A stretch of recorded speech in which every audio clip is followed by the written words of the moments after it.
I'm a simple guy, but tonight was something else. Look, don't waste time on those other apps. Singletune.com is the real deal. Сценарист Юлія Яковенко. Кількість символів 58 142. Назва My GF texted I need space, staying with my sister. I replied, take your time. Then I preview. My girlfriend. Texted I need space, staying with my sister. I replied, take your time. Then I saw a beach photo with another man. I froze our accounts, packed her things, and changed my status to single. 48. Hours later, when she started begging me, I said, it's too late. Story. The coffee was still warm when my world collapsed. I sat in my kitchen at 11:47 p.m., staring at my phone screen like it might suddenly start making sense. Emily's Instagram story glowed back at me. A perfect beach sunset, her radiant smile, and Kellen Pierce's arm wrapped around her waist, like he owned her.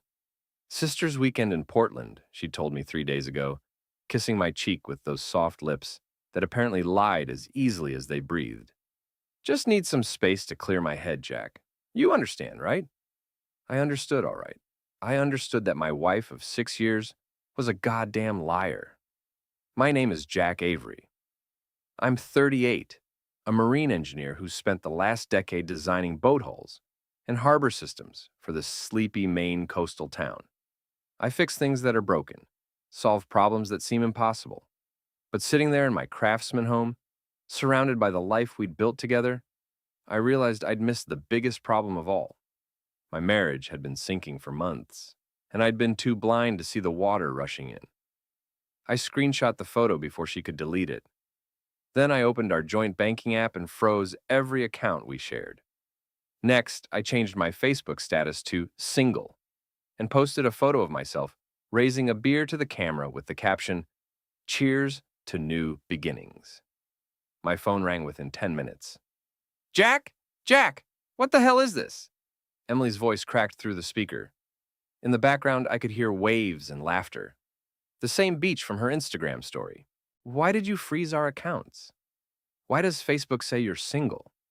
I took a long sip of my coffee, letting the silence stretch until it became uncomfortable. Well, Emily, I figured since you're exploring your options in Portland with Kellen Pierce, I should probably start exploring mine, too. The silence that followed was deafening. When she finally spoke, her voice had dropped to a whisper. How did you... Instagram story, sweetheart. You might want to check your privacy settings next time you decide to cheat on your husband. Jack, please, let me explain. It's not what it looks like. Kellen just... Save it. I stood up, pacing to the window that overlooked our small garden. Emily had planted those roses 3 springs ago, back when she still pretended to love me. You wanted space? Congratulations. You've got all the space you need now. You can't just freeze our accounts. That's my money, too. Our money, Emily. The money I earned while you played house and fucked around with your boss. The words came out colder than I intended, but I didn't regret them. You'll get your half when the lawyers sort it out. She started crying then, big theatrical sobs that might have worked on me 6 months ago. Now, they just sounded like manipulation. Jack, please, come home. We can talk about this like adults. I am home. This is my house, remember? The one I've been paying the mortgage on while you've been having your little adventure. I walked to our bedroom, pulling her suitcase from the closet. Your stuff will be on the porch when you get back. The locks will be changed. You bastard! You can't just throw me out. Watch me. I hung up and turned off my phone. The next morning, I drove to Emily's office at Pierce Technologies, the startup where she worked as head of human resources. Kellen Pierce owned the company, inherited money mixed with tech bro arrogance, the kind of man who thought the world owed him everything he wanted, including other men's wives, apparently. I didn't go inside. Instead, I sat in my truck across the street, watching the building's glass facade reflect the morning sun. Emily's silver Honda pulled into the parking lot at 8:15 a.m., right on schedule. She looked tired, stressed. Good. My phone buzzed with a text from an unknown number. We need to talk. Meet me at Dockside Tavern at 7 p.m. Come alone. E. I typed back. No. Another buzz. Jack, please. I'll explain everything. It's complicated. It's really not complicated at all, Emily. You're fucking your boss. Pretty simple math. There are things you don't understand. About us. About our marriage. I stared at that text for a long moment, feeling something cold settle in my chest. Our marriage is over. Understand that. But even as I typed those words, I knew I wasn't done. Not by a long shot. Emily thought she could just walk away from 6 years, take half of everything I'd worked for, and ride off into the sunset with her rich boyfriend. She had another thing coming. I drove to the marina where my old friend Gordy Hutchins worked as the harbor master. Gordy was ex-police, the kind of man who knew where all the bodies were buried in our small town. If anyone could help me figure out how to make this right, it would be him. Jack, Gordy looked up from his clipboard as I walked down the dock. Heard through the grapevine that you and Emily are having some troubles. Troubles, I laughed, but there was no humor in it. Is that what they're calling adultery these days? Gordy's expression darkened. Ah, shit. I'm sorry, man. I heard rumors, but I hoped they weren't true. They're true. Caught her red-handed on social media. She's been playing house with Kellen Pierce. That entitled prick, Gordy spat into the harbor water. Always thought he was better than the rest of us.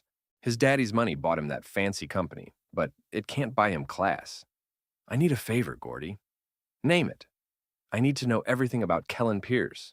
Where he goes, what he does, who he talks to. Everything. Gordy studied my face carefully. You planning something stupid, Jack? I'm planning something smart. There's a difference. He nodded slowly. I'll make some calls, but Jack, whatever you're thinking of doing, make sure you can live with it afterward. I shook his hand and headed home. Emily's car was in the driveway, and I could hear her moving around inside, probably packing her things. I sat in my truck for a few minutes, steeling myself for the confrontation I knew was coming. She was in the bedroom when I walked in, folding clothes into a suitcase with mechanical precision. Her eyes were red from crying, her hair pulled back in a messy ponytail. For a moment, she looked like the woman I'd fallen in love with all those years ago. Jack. She turned to face me, and I saw something desperate in her expression. We need to talk. No, we don't. Please. Just listen to me for 5 minutes. Let me explain. Explain what? How you've been lying to me for months? How you've been screwing your boss while I worked 60-hour weeks to pay for this house? What exactly needs explaining, Emily? She sat down on the edge of our bed, my bed now, and buried her face in her hands. It's not what you think. It's exactly what I think. You're having an affair with Kellen Pierce. Yes, but nothing. That's all I need to know. She looked up at me with tears streaming down her face. I love him, Jack. Those 4 words hit me like a physical blow. I'd expected the affair, the lies, even the betrayal. But hearing her say she loved him, that was a knife I hadn't seen coming. How long? I asked quietly. 6 months. 6 months. I nodded, processing that information. Our anniversary was 7 months ago. We went to that bed and breakfast in Bar Harbor. You told me you'd never been happier. I meant it at the time. No, you didn't. You were already thinking about him, weren't you? Already planning your exit strategy. Emily stood up, wrapping her arms around herself. It wasn't like that. It just happened. We were working late on the quarterly reports, and I don't want the details. I walked to the window, looking out at the garden again. Those roses would bloom again this spring. But Emily wouldn't be here to see them. Just pack your shit and get out. Where am I supposed to go? I turned back to her, and she must have seen something in my eyes that made her take a step backward. I assume Kellen has room for you. He's got that big house up on the bluff, right? Plenty of space for his new pet. Don't talk about me like that. I'll talk about you however I want. You lost the right to my respect when you decided to cheat on me. Emily finished packing in silence. I watched her move through our house, my house, collecting the pieces of her life. When she reached for a framed photo of us from our wedding day, I spoke up. Leave it. It's my wedding photo, too. Your wedding photo is with your new husband. This one stays here. She dropped the frame back on the dresser and zipped up her suitcase. At the front door, she turned back to me one last time. I'm sorry, Jack. I never wanted to hurt you. But you did it anyway. She nodded, tears falling freely now. I did it anyway. After she left, I walked through the house, taking inventory of the damage. Her absence was everywhere. Empty spaces on bookshelves, missing toiletries in the bathroom, gaps in the closet where her clothes used to hang. But the house still felt like mine. More mine than it had in months, actually. I poured myself 3 fingers of bourbon and sat in my living room, planning my next move. Emily thought she could just walk away clean, start fresh with her rich boyfriend while I picked up the pieces of my shattered life. She was wrong about that. Dead wrong. Gordy called the next morning with information that made my coffee taste better than it had in months. "Your boy Kellen's got some interesting habits," he said without preamble. "Docks his yacht at the marina every Tuesday and Thursday for his business meetings. Except these meetings involve a lot of champagne and very little paperwork, if you catch my drift." "With Emily?" "Among others. Seems your wife isn't his first employee to receive special attention. There was a marketing coordinator last year who quit suddenly after a workplace incident. Then an accountant who transferred to the Boston office under mysterious circumstances." I gripped the phone tighter. Son of a bitch is a serial predator. Gets worse. I talked to my buddy Mike, who works security at the marina. Kellen's been bragging to anyone who will listen about his new conquest, using some pretty colorful language to describe your wife's enthusiasm. Red-hot rage flooded my vision. What kind of language? The kind that would make you want to punch him in the face, which is exactly why I'm not repeating it word for word. Gordy's voice softened. "Look, Jack, I know you're hurting, but don't let this asshole turn you into something you're not." "I'm not planning to hurt anyone, Gordy. I just want them to face some consequences for their actions." "Fair enough. What do you need from me?" "Everything you can dig up on both of them. Financial records, social media, work schedules, personal habits. I want to know these people better than they know themselves." "I'll see what I can do. But Jack, be careful. Men like Kellen Pierce have lawyers on speed dial and enough money to make your life very complicated." "Let me worry about that." I spent the rest of the day researching Kellen Pierce online. Social media profiles, business articles, property records. I consumed every piece of information I could find. The picture that emerged was of a man who'd never faced real consequences for his actions. Daddy's money had bought him out of trouble his whole life, from a DUI in college to a sexual harassment complaint that mysteriously disappeared from his employment record. But money couldn't buy him protection from the truth, and I was very good at uncovering the truth. That evening, I drove to Dockside Tavern, the upscale restaurant where Emily had suggested we meet. I didn't plan to talk to her, but I wanted to see them together, to understand what I was dealing with. They were at a corner table, sharing an expensive bottle of wine and laughing like they didn't have a care in the world. Kellen was everything I wasn't. Tall, polished, wearing a suit that probably cost more than my truck payment.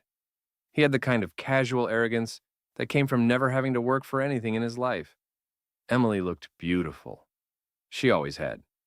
Tonight she wore a red dress I'd never seen before, her hair styled in loose waves that caught the restaurant's soft lighting. She was glowing with the kind of happiness I hadn't seen from her in months. It made me sick. I ordered a beer at the bar and watched them for an hour, studying their body language, their interactions. Kellen kept touching her, her hand, her shoulder, her face, like he was marking his territory.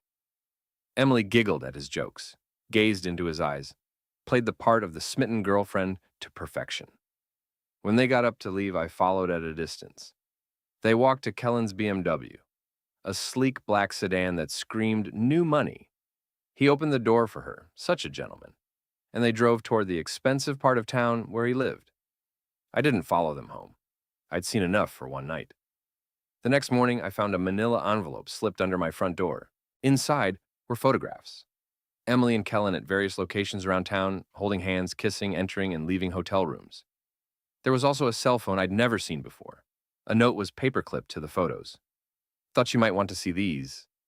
The phone has some interesting text messages. A friend." My hands shook as I powered on the phone. The message history made my stomach turn. Months of explicit conversations between Emily and Kellen, planning their secret meetings, laughing about how clueless I was. But the worst messages were between Emily and her best friend Alicia, discussing their elaborate schemes to cover up the affair. Jack's working late again tonight. Perfect timing for you-know-what, Emily had written. You're terrible. But seriously, how long are you going to keep this up? The poor guy has no idea, Alicia replied. Just until I figure out the best way to handle the divorce. Kellen's lawyer says I could get half of everything if I play this right. What about the house? Jack can keep it. I'll be living in Kellen's mansion anyway. Much better view of the harbor. You're so bad. But I have to admit, Kellen is a major upgrade. Jack's sweet, but he's so ordinary. Ordinary doesn't pay for vacations in the Bahamas. I read through dozens of similar exchanges, each one driving the knife deeper. They'd been planning this for months, strategizing how to maximize Emily's financial gain while minimizing her guilt. I was just an obstacle to be managed, a problem to be solved. But they'd made one crucial mistake. They'd underestimated me.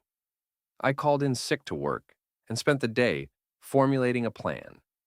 If Emily and Kellen wanted to play games, I'd show them how games were really played. But I wouldn't stoop to their level. I wouldn't lie, cheat, or manipulate. I'd simply make sure the truth came to light in the most public, humiliating way possible. My first stop was the post office, where Mrs. Carmichael held court behind the counter like the town's unofficial information broker.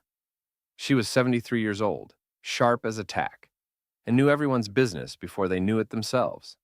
"Jack Avery!" she exclaimed as I walked in. "I heard about you and Emily. Such a shame. She seemed like such a nice girl." "Seemed" being the operative phrase, I replied, approaching the counter. "Mrs. Carmichael, I need to ask you something, and I need you to be completely honest with me." Her eyes lit up with curiosity. "Of course, dear. How long has the whole town known about Emily and Kellen Pierce?" She had the grace to look embarrassed. "Oh, Jack, I'm so sorry. We all hoped you'd figure it out on your own. Nobody wanted to be the bearer of bad news." "How long?" 3 months, maybe 4. They weren't exactly subtle about it. Holding hands at the farmer's market, kissing in his car outside the grocery store. Alicia's been covering for them, telling anyone who asks that Emily's been working late or visiting her sister. And nobody thought to tell me? Mrs. Carmichael reached across the counter and patted my hand. "We all like you, Jack. You're a good man. But nobody wants to get involved in marital problems. It never ends well for the messenger." I nodded, understanding her position but still stinging from the betrayal. "Well, the truth's out now.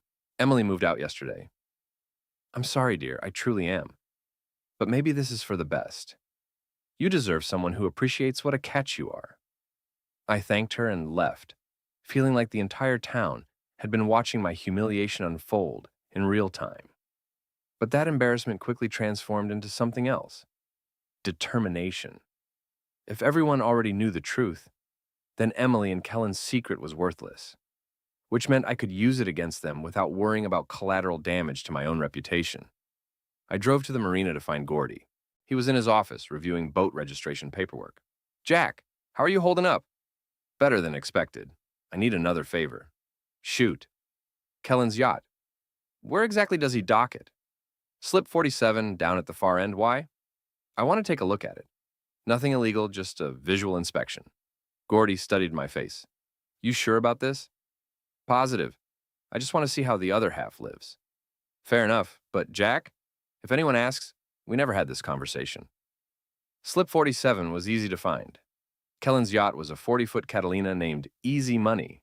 Apparently, the man had no sense of irony. It was beautiful, pristine, and probably worth more than my house. I walked around the dock, taking photos with my phone, memorizing details. The boat had several expensive modifications, custom electronics, and a hot tub on the rear deck. This was where Kellen brought his conquests, where he'd seduced my wife with champagne and luxury. But as I studied the yacht more closely, I noticed something interesting. The registration sticker was expired. The safety equipment looked old and possibly non-compliant. And there was a small oil leak staining the water beneath the engine compartment. As a marine engineer, I knew that boats like this required regular inspections and certifications to remain legally dockable in a commercial marina. If someone were to report these violations to the harbor master's office, Kellen might find himself with some very expensive problems. I smiled for the first time in days. This was going to be fun. I waited 3 days before making my first move. Patience was crucial. I needed Emily and Kellen to feel secure, to believe they'd gotten away clean before I started pulling their world apart. On Thursday morning, I called the Maine Department of Marine Resources and filed a formal complaint about an unsafe vessel in our marina. I provided Kellen's boat registration number, detailed descriptions of the violations I'd observed, and requested an immediate inspection. As a marine engineer with 15 years of experience, my complaint carried significant weight. The inspection was scheduled for the following Tuesday. Next, I drove to Alicia's apartment complex. Emily's best friend lived in a trendy downtown loft that screamed influencer lifestyle, exposed brick walls, floor-to-ceiling windows, and probably twice the rent she could actually afford. I'd always suspected she was living beyond her means, and the burner phone messages confirmed it. She was borrowing money from Emily regularly, using their friendship as a personal ATM. I didn't knock on her door. Instead, I waited in the parking lot until she came out for her morning jog. Alicia was predictable. Same route every day at 7 a.m., always wearing expensive athletic wear that she probably couldn't afford. "Alicia," I called out as she stretched against her car, "can we talk for a minute?" She looked up, startled. "Jack, oh my God, I heard about you and Emily. I'm so sorry." "Are you?" I walked closer, studying her face, because I have some text messages that suggest otherwise. The color drained from her cheeks. "I don't know what you mean." I pulled out the burner phone and scrolled to one of her conversations with Emily. "Really? Because this message from last week says, and I quote, 'Jack's so clueless it's almost sad. How has he not figured this out yet?'" Alicia's mouth opened and closed like a fish. "Jack, I can explain." "No need, I understand perfectly. You've been helping my wife cheat on me for months, lying to my face and laughing about it behind my back." I put the phone away and stepped closer. "The question is, what are we going to do about it? What do you want?" "Information. I want to know everything about Emily and Kellen's relationship. Every detail, every plan, every conversation you've been part of." "I can't do that. Emily's my best friend. Emily's a liar and a cheat, and you've been enabling her. But I'm willing to keep your involvement quiet if you cooperate." Alicia looked around nervously as if checking for witnesses. "And if I don't?" I smiled coldly. "Then everyone in town gets to read these text messages. Your employer, your landlord, your family, your other friends. They'll all know exactly what kind of person you really are." She stared at me for a long moment, weighing her options. Finally, she nodded. "What do you want to know?" "Everything. Start with how it began." We sat in my truck while Alicia spilled the entire story. The affair had started at the company Christmas party, when Kellen cornered Emily in his office and made his move. Emily had been flattered by the attention, seduced by his wealth and confidence. What began as a one-night stand had evolved into a full-blown relationship.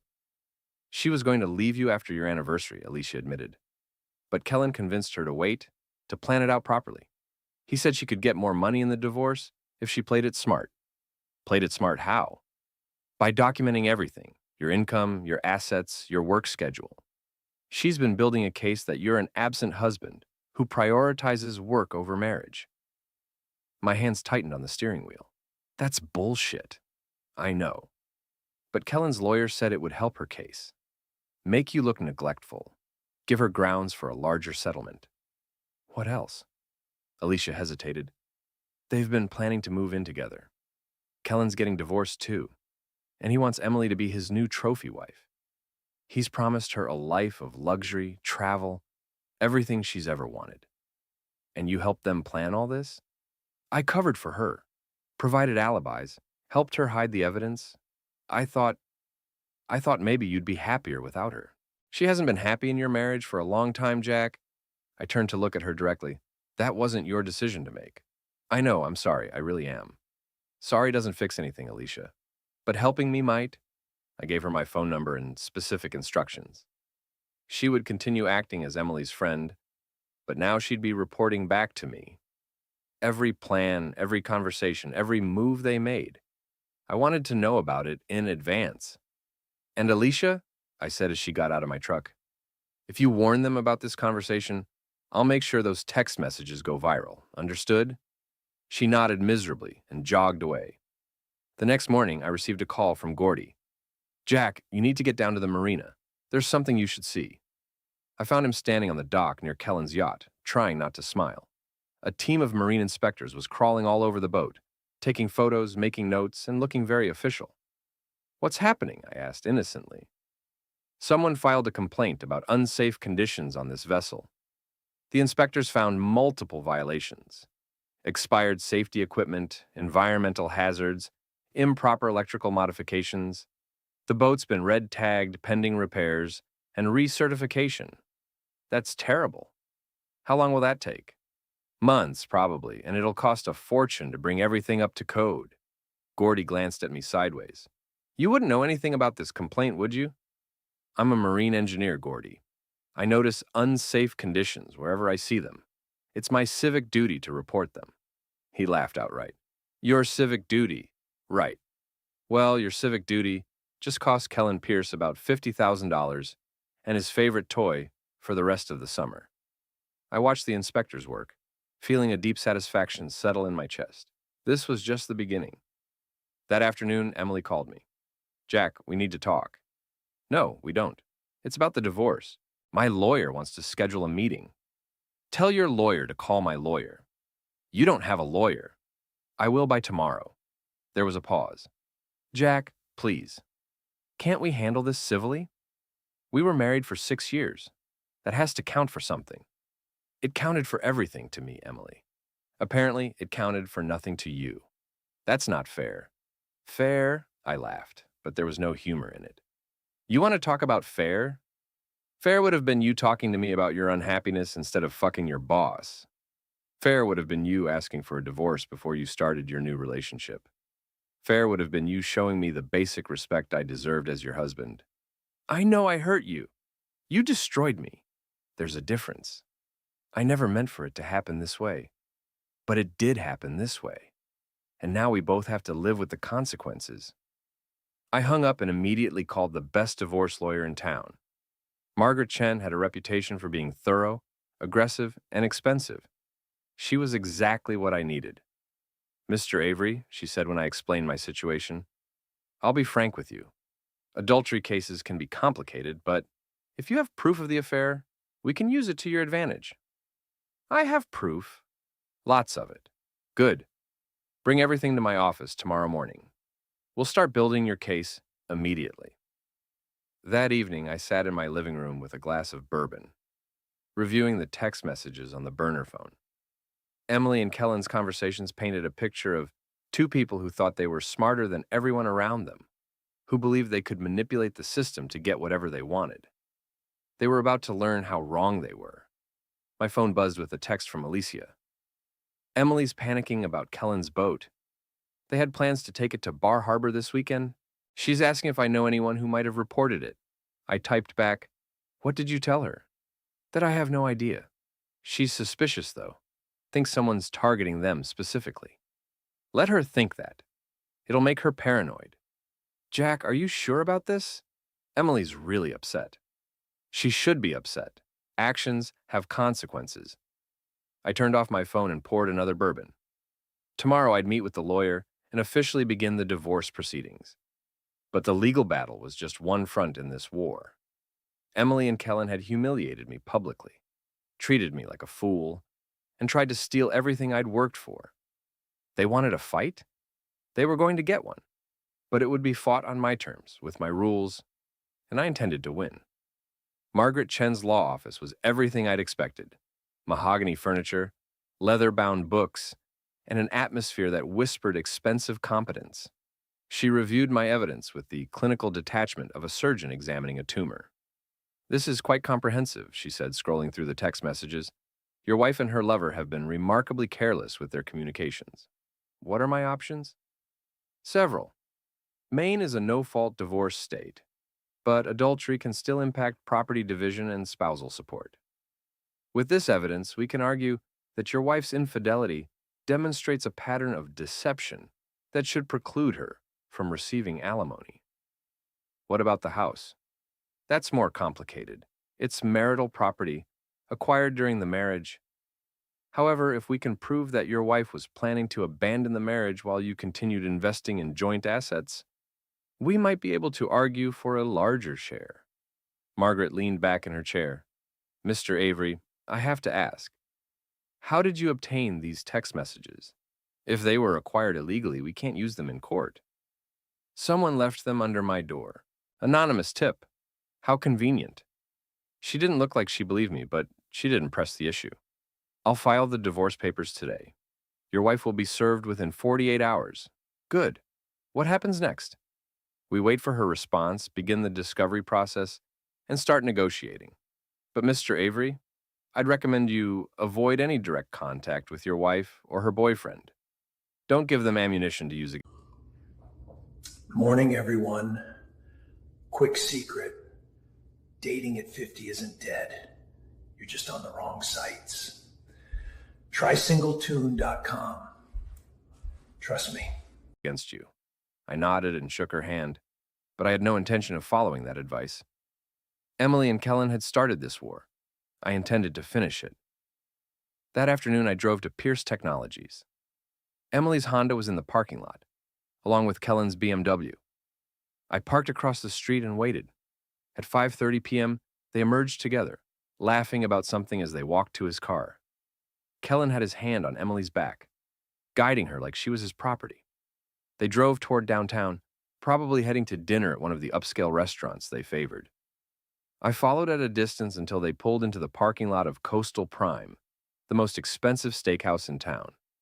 Through the restaurant's large windows, I could see them being seated at a corner table, the same spot where they'd probably celebrated their successful deception for months. But tonight would be different. I walked into the restaurant and approached the hostess. Excuse me, I need to deliver a message to one of your customers. The gentleman at table 12, Kellen Pierce. The young hostess looked confused. I'm sorry, sir, but we don't typically... It's about his boat. There's been an accident at the marina. He needs to know immediately. Her expression changed to concern. Oh no, of course, I'll get him right away. I watched from the bar as she approached their table and whispered urgently to Kellen. His face went white and he immediately stood up, pulling out his phone. Emily looked confused and alarmed. Kellen rushed outside to make his call, leaving Emily alone at the table. I could see her through the window, checking her own phone, looking increasingly worried. After 10 minutes, Kellen returned, his face flushed with anger. He said something to Emily that made her eyes widen, then threw his napkin on the table and stormed toward the exit. I slipped out the back door and waited by his car. Kellen, I called out as he approached the BMW. Fancy seeing you here. He spun around, his face contorting with rage, when he saw me. You son of a bitch. You're the one who reported my boat. I have no idea what you're talking about. I kept my voice calm, reasonable. I heard there was some kind of problem at the marina, though. Something about safety violations? Don't play dumb with me, Jack. I know it was you. Emily appeared beside him, her face pale with anxiety. Jack, what are you doing here? Having dinner. Same as you. I smiled at her. How's the adultery treating you, Emily? Everything you hoped it would be? You bastard, Kellen snarled, taking a step toward me. I should kick your ass right here. You should try. I didn't move, didn't flinch. But I should warn you. Assault charges tend to complicate divorce proceedings. Your lawyer probably wouldn't approve. Emily grabbed Kellen's arm. Don't. He's trying to provoke you. Smart girl, I said. She's always been the brains of the operation, haven't you, Emily? The planning, the scheming, the careful manipulation of everyone around her. What do you want, Jack? Emily's voice was strained. I want you to face the consequences of your choices. Both of you. We're getting divorced, Kellen said. You're getting what you want. What I want? I laughed. What I wanted was a faithful wife. What I wanted was honesty. What I wanted was the basic respect that any human being deserves from their spouse. But you took all of that away from me. Jack, please, Emily started. No, I cut her off. No, you don't get to please me anymore. You made your choice. You chose him, his money, his promises of a better life. Fine, but don't expect me to make it easy for you. I turned and walked away, leaving them standing in the parking lot. But I wasn't done for the night. My next stop was the Anchor Inn, a seedy motel on the outskirts of town where Emily and Kellen had conducted many of their secret meetings. The desk clerk was a kid named Tommy, who'd graduated from high school with my nephew. Hey, Mr. Avery, what brings you here? I need to ask you about some guests you've had recently. Kellen Pierce and Emily Avery. They've been renting rooms here for the past few months. Tommy's expression became uncomfortable. I don't know if I should... Tommy, they've been using this place to cheat on their spouses. I'm Emily's husband, and I'm getting divorced. I just need confirmation from my lawyer. He glanced around nervously, then nodded. Yeah, they've been coming here twice a week since March. Always paying cash, always ask for the same room. Number 7. Have you seen them with anyone else? Other people coming and going? Just them. But Mr. Avery, they're not very discreet, if you know what I mean. I thanked Tommy and slipped him $50 for his cooperation. Then I drove to the local newspaper office. The Harbor Light was a small weekly paper that covered local news, business developments, and social events. The editor, Sarah Morrison, was a friend from high school who'd always had a nose for scandal. Jack Avery, she exclaimed when I walked into her cluttered office. I heard about you and Emily. I'm so sorry. Thanks, Sarah. Actually, that's why I'm here. I have a story that might interest you. Her eyes lit up with professional curiosity. What kind of story? Local business owner conducting affairs with employees, pattern of behavior, possible harassment, abuse of power. Are we talking about Kellen Pierce? I can't confirm or deny anything, but I can provide you with some documentation that might help you investigate. I handed her copies of the text messages that referenced Kellen's previous workplace incidents and his pattern of pursuing married employees. Sarah read through them quickly, her expression growing more interested by the minute. Jack, this is potentially explosive, but I need more than text messages. I need sources, verification, documentation. I understand, but maybe this gives you a starting point for your own investigation. Maybe it does. She looked up at me. What's your endgame here, Jack? What do you really want? I want the truth to come out. I want people to know what kind of man Kellen Pierce really is and what kind of woman my wife became when she got involved with him. And if that destroys their reputations, then maybe they should have thought about that before they decided to destroy my marriage. Sarah nodded slowly. I'll look into it, but Jack, be careful. Men like Kellen Pierce fight back when they're cornered. Let him fight. I'm not afraid of him. But as I drove home that night, I realized that wasn't entirely true. I wasn't afraid of Kellen personally, but I was afraid of what this war was turning me into. The man who'd confronted them in the parking lot, who'd manipulated the hostess at the restaurant, who was systematically dismantling their lives. That wasn't the Jack Avery I'd been 6 months ago. Emily had changed me, and not for the better. The question was whether I could live with who I was becoming, or if revenge would ultimately destroy me along with them.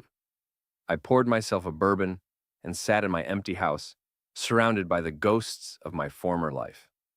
Tomorrow, Emily would be served with the divorce papers. Tomorrow, the real battle would begin. But tonight, I allowed myself to feel the full weight of what I'd lost and what I was willing to do to get even. The divorce papers were served on a Friday morning while Emily was at work. I know because Alicia texted me immediately. Emily just called me crying. She can't believe you're actually going through with it. I typed back, what did she expect? She thought you'd try to work things out. She's talking about fighting the divorce, claiming emotional distress. Let her try. My lawyer has enough evidence to bury her in court. But Emily's reaction was nothing compared to Kellen's. According to Alicia, he'd gone ballistic when he learned about the divorce filing, screaming at Emily in his office about how this would complicate his own divorce proceedings. He's worried about the publicity, Alicia reported. His wife's lawyer is apparently very aggressive, and this affair could cost him millions in his settlement.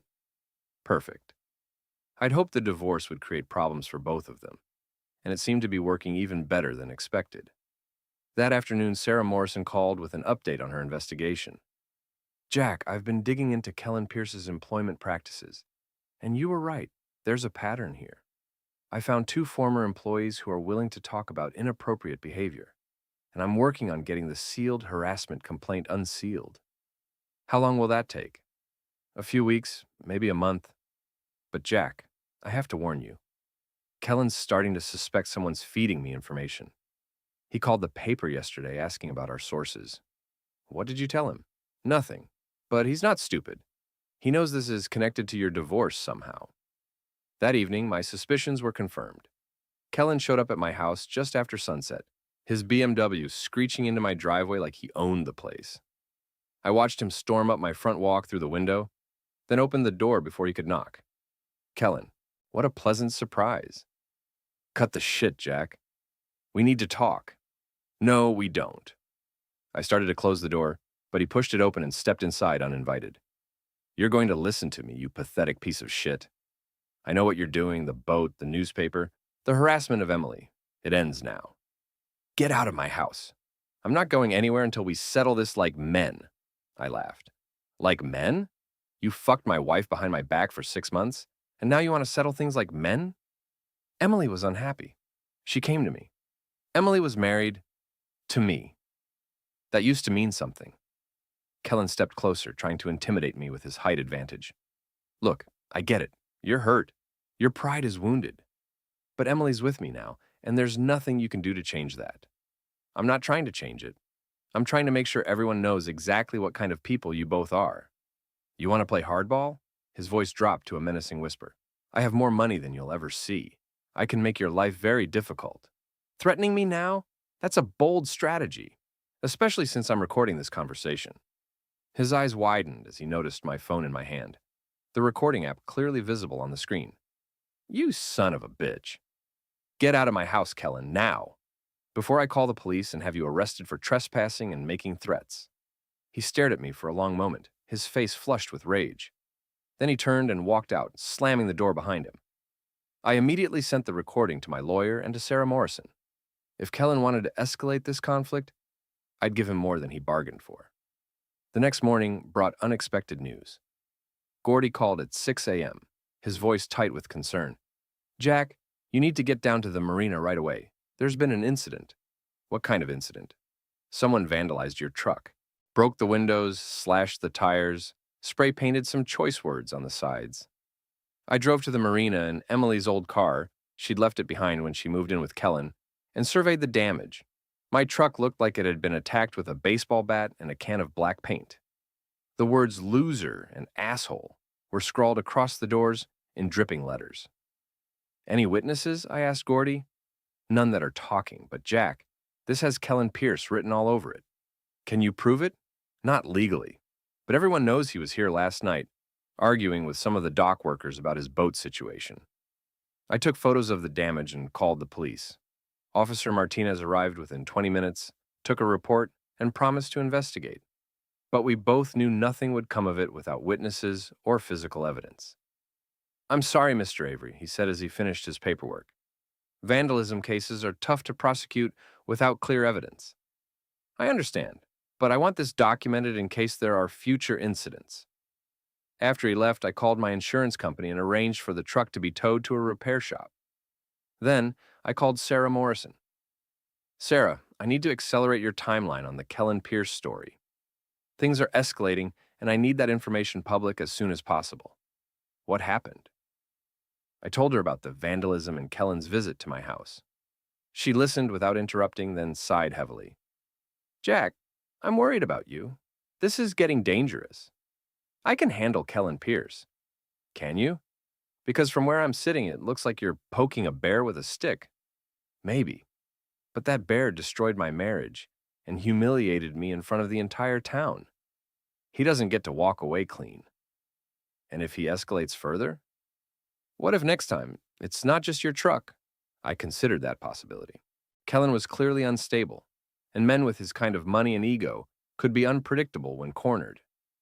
I'll be careful, I promised. Be more than careful, be smart. That afternoon, I received an unexpected visitor.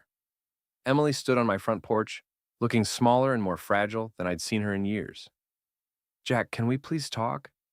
Just for a few minutes? Against my better judgment, I let her in. She sat on the edge of our old couch, my old couch, and twisted her wedding ring nervously. She was still wearing it, I noticed. I heard about your truck, she said quietly. I'm sorry. Are you, or are you here to gloat? I would never gloat about something like that. Despite everything that's happened between us, I don't want to see you hurt. You don't want to see me hurt? I stared at her in disbelief. Emily, you've been hurting me for 6 months. Every lie, every secret meeting, every time you came home to me after being with him, you were hurting me. Tears started flowing down her cheeks. I know. I know I hurt you and I hate myself for it. But Jack, this has to stop. Kellen's getting desperate, and desperate people do stupid things.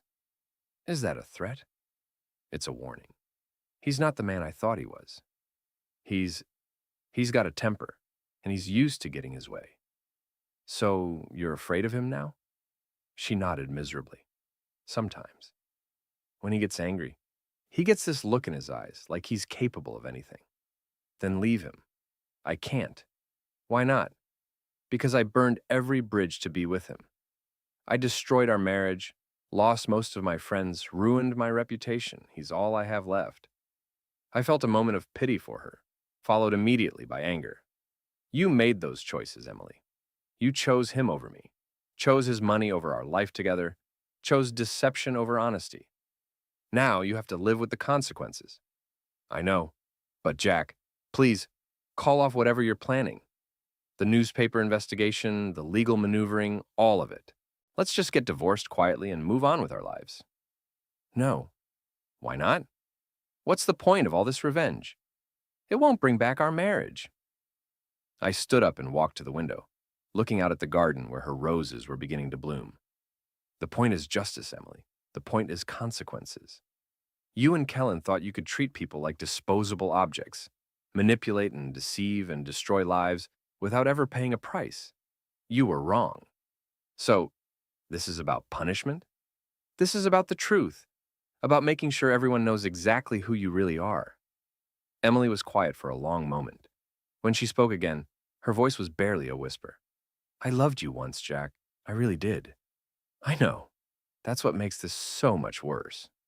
She left without another word, and I watched her drive away in Kellen's BMW. She looked broken, defeated, nothing like the confident woman who'd walked out of this house a week ago. But I couldn't afford to feel sorry for her. Not when Kellen was escalating his attacks, not when the real battle was just beginning. That evening, Sarah Morrison called with the news I'd been waiting for. Jack, I'm running the story tomorrow. Front page, full investigation into Kellen Pierce's pattern of inappropriate relationships with employees. I've got 3 women on the record, documentation of the sealed harassment complaint, and evidence of his using company resources to conduct personal affairs. What about Emily? She's mentioned, but not by name. I'm referring to her as a current employee who left her husband to pursue a relationship with Pierce. Good. When does it hit the stands? Tomorrow morning. But Jack, after this publishes, there's no going back. Kellen's going to come after you with everything he's got. Let him try. I'm ready.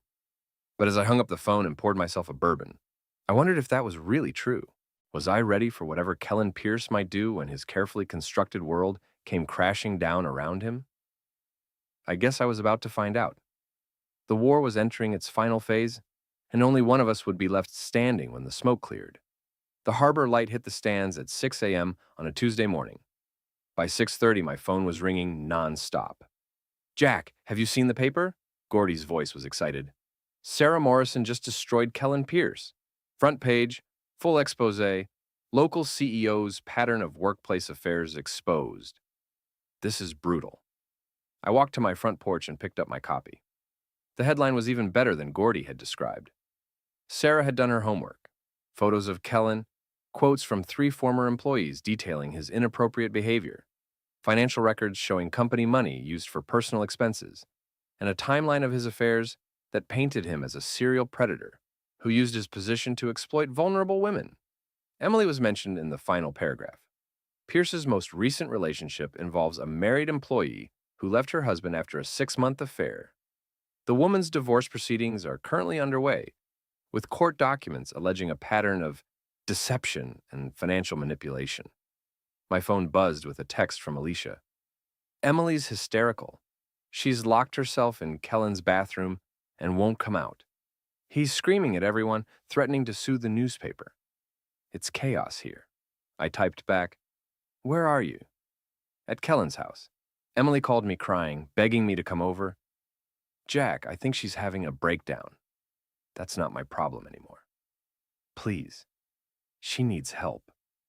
I stared at that message for a long moment. Part of me, the part that had loved Emily for 6 years, wanted to rush over and comfort her. But the larger part, the part that had been systematically betrayed and humiliated, felt nothing but cold satisfaction. "She made her choice," I typed. "Now she lives with it."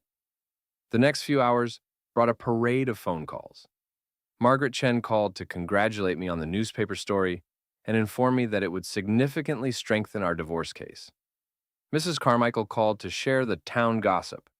Apparently, Pierce Technologies was in chaos, with employees calling in sick and investors asking uncomfortable questions. But the most interesting call came from an unexpected source: Kellen's wife, Victoria Pierce. "Mr. Avery, this is Victoria Pierce. I think we should meet." We arranged to meet at a coffee shop in the next town over, away from prying eyes and local gossips. Victoria was everything Emily wasn't: elegant, composed, with the kind of quiet confidence that came from old money and good breeding. She was also clearly furious. "I want to thank you," she said as we sat down with our coffee. "My husband has been cheating for years, but I never had proof until now. I'm sorry you had to find out this way." "Don't be. I'm grateful. That newspaper story gave me everything I need to destroy him in our divorce." She opened her purse and pulled out a thick manila folder. "I thought you might be interested in these. Financial records, business documents, personal correspondence. Kellen's been very careless with his record keeping." I flipped through the documents, my eyes widening as I absorbed the information.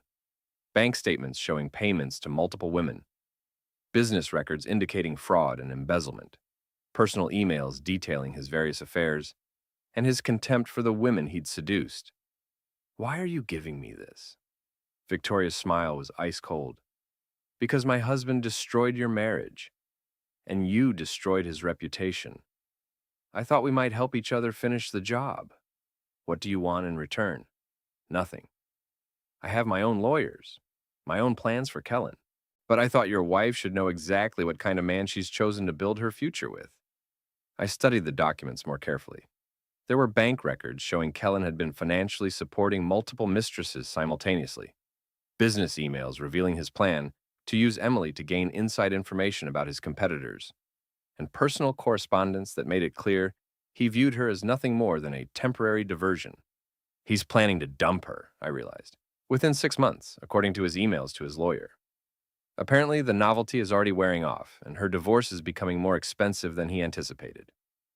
I felt a complex mixture of emotions: satisfaction that Emily was about to get exactly what she deserved, but also a strange sadness for the woman I'd once loved.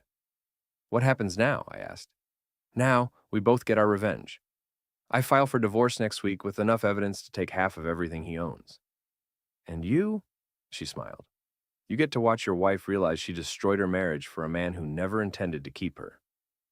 That evening, I called Alicia. "How's Emily doing?" "Terrible. She hasn't eaten in 2 days, barely sleeps. Kellen's been treating her like dirt since the newspaper story broke, blaming her for the whole mess. I have some information she needs to see." "What kind of information?" "The kind that will open her eyes about who Kellen Pierce really is." I arranged to meet Alicia at a diner outside town. She looked exhausted, stressed from playing mediator in a situation that was spiraling out of control. "Jack, I'm worried about Emily. She's talking about hurting herself. She's being dramatic." Emily's always been dramatic when things don't go her way. This is different. She's realized she threw away everything for a man who doesn't love her, and now she has nothing left. I handed Alicia copies of Victoria Pierce's documents. "Show her these. Let her see exactly what Kellen thinks of her." Alicia read through the papers, her face growing paler with each page. "Oh my God, He's been calling her pathetic, desperate. He told his lawyer she was adequate in bed, but exhausting emotionally. Keep reading. He's planning to end things with her as soon as his divorce is finalized. He says she's served her purpose, and he's ready to upgrade to a younger model. Alicia looked up at me with horror. Jack, this will destroy her. Good. Maybe it's time she understood what it feels like to be betrayed by someone you trust. You really hate her, don't you? I considered that question carefully. No. I hate what she did, what she became. But the woman I married, the woman I loved for 6 years, she died the day she chose Kellen over me. What's left is just a stranger who happens to look like my wife. Alicia delivered the documents to Emily that night. According to her report the next morning, Emily's reaction had been everything I'd hoped for and more. She went completely silent when she read them, Alicia told me over the phone. Just sat there for 20 minutes, reading every page twice. Then she started laughing, this horrible, broken laugh that scared me. What did she say? That she finally understood. That she'd destroyed everything for a man who saw her as disposable, just like she'd treated you. Is she still at Kellen's? No. She packed her things and left this morning. She's staying at a motel downtown. Which motel? The Anchor Inn. Room 7. The same room where she'd conducted her affair. The irony was perfect. But I wasn't done yet. There was one final move to make, one last piece of the puzzle to put in place. I called Sarah Morrison. Sarah, I need you to run a follow-up story. I have new information about Kellen Pierce's financial dealings and his pattern of manipulating women. What kind of information? Bank records, business documents, personal correspondence. Enough to finish him completely. Jack, are you sure about this? The man's already been destroyed professionally. This could push him over the edge. He pushed me over the edge 6 months ago when he decided to seduce my wife. Turnabout is fair play. The follow-up story ran 3 days later. This time the headline read, Pierce CEO's Financial Crimes and Serial Affairs Exposed. The article detailed Kellen's embezzlement, his systematic exploitation of female employees, and his pattern of discarding women once they'd served his purposes. The reaction was swift and devastating. Pierce Technologies' board of directors called an emergency meeting and voted to terminate Kellen immediately. The district attorney announced an investigation into his business practices. His remaining friends and social connections abandoned him en masse. Within a week, Kellen Pierce had lost his job, his reputation, his wife, his fortune, and his future. He was facing criminal charges, civil lawsuits, and complete social ostracism. But the most satisfying moment came when Emily called me. Jack, her voice was small, broken. Can I please see you, just once? We met at the harbor, on the same dock where I'd first discovered Kellen's yacht. Emily looked like she'd aged 10 years in 2 weeks, hollow-eyed, gaunt, wearing clothes that hung loose on her diminished frame. I'm sorry, she said without preamble. I'm so sorry for everything I did to you, to us. I know you are. I threw away the best thing in my life for a man who saw me as a joke.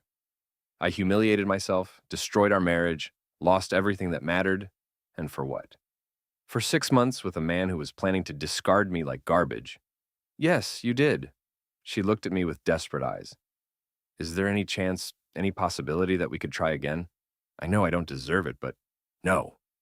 The word hung between us like a death sentence. Emily's face crumpled and she began to sob. Deep, wrenching sobs that seemed to come from her soul. I don't blame you, she whispered. I hate myself for what I've become. I hate what I did to you, to us. I would give anything to take it back. But you can't take it back. That's the thing about choices, Emily. Once you make them, you have to live with the consequences. What happens now? To me, I mean. I looked at this broken woman who had once been my wife and felt nothing but cold indifference. Now you figure out how to live with what you've done. You find a way to rebuild your life from nothing, just like I had to do when you destroyed mine. I don't know how. Neither did I, but I figured it out. Emily wiped her tears and stood up straighter, trying to find some dignity in her defeat. The divorce papers say you want the house, the cars, everything. I'm not going to fight it. You deserve to keep what's yours. I appreciate that. And Jack?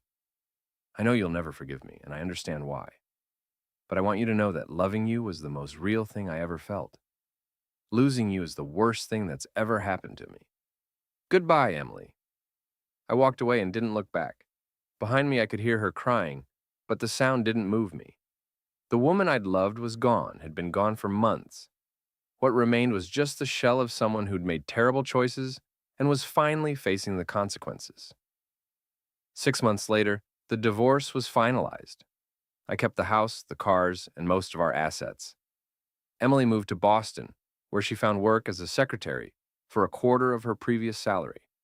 Kellen Pierce was sentenced to 5 years in prison for embezzlement and fraud. I never saw either of them again. On a warm spring evening, I sat on my back porch with a beer, looking at Emily's rose garden. The flowers were blooming beautifully, more vibrant than they'd ever been when she tended them. I'd learned to care for them myself, and somehow they'd flourished under my attention. My phone rang. It was Gordy, calling to invite me to his daughter's wedding. You should come, Jack. It's time you got back out there, started living again. I am living, Gordy. Maybe for the first time in years. You know what I mean. Find someone new, someone who deserves you. I considered that possibility. Maybe someday I would find love again. Maybe someday I'd trust someone enough to share my life with them. But for now, I was content with the peace I'd found, the justice I'd achieved, and the knowledge that actions truly did have consequences. Emily had wanted freedom, excitement, a life of luxury and passion. Instead, she'd found betrayal, humiliation, and loss. Kellen had wanted power, control, and the ability to take whatever he desired without consequences. Instead, he'd found disgrace, imprisonment, and the complete destruction of everything he'd built. And me? I'd wanted revenge, justice, and the satisfaction of seeing them pay for what they'd done. I'd gotten all three.